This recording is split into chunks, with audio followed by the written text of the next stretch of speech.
नमस्कार दर्शकांनो, तर आज आपण आलो आहोत पाणीपुरीच्या गाड्यावर. चला पाणीपुरीच्या गाड्यावर काय साहेब, तुम्ही पाणीपुरीमध्ये काय काय बिहेव करतात ते सांगा.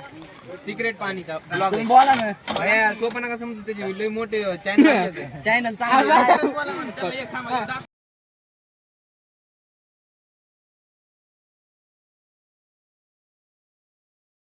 नमस्कार मित्रांनो, तर आपल्या सिक्रेट पाणीपुरीचा किंवा पाणीचा राज काय आहे नाही सांगायचं.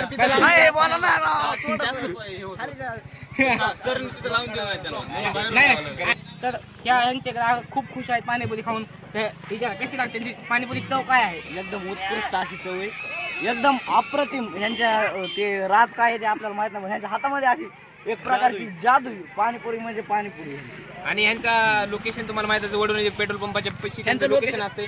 कवा जावा बाया पशी 10च्या 5 पाणीपुरीचा नंबर 1.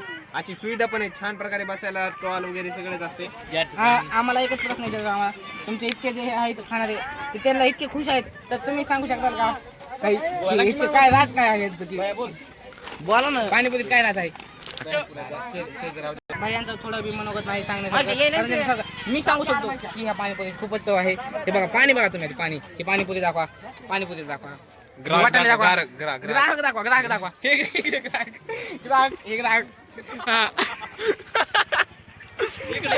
ग्राहकांना एकच माझा प्रश्न आहे की ग्राहक तुम्ही पाणीपुरी कशी लागते आणि तिची चव काय? पाणीपुरी नंबर 1.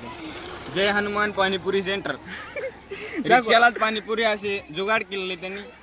ते दुकान कुठं बी जाऊन आपलं उभा राहते. खूप छान असं पाणीपुरी देतात ते. अवघ्या काही म्हणजे छोट्याशा पैशांमध्ये मस्तपैकी जुगाड केलेला आहे. जर कुणाला तसा धंदा करायचा असला तर सोपा उपाय आहे. ऑटोला थोडं एक हे करायचं, मॉनिटाईज करायचं आणि झालं तुमचं पाणीपुरी. नाही उद्योग छोट्या पैशामधून जर उद्योग निर्माण करायचा असेल,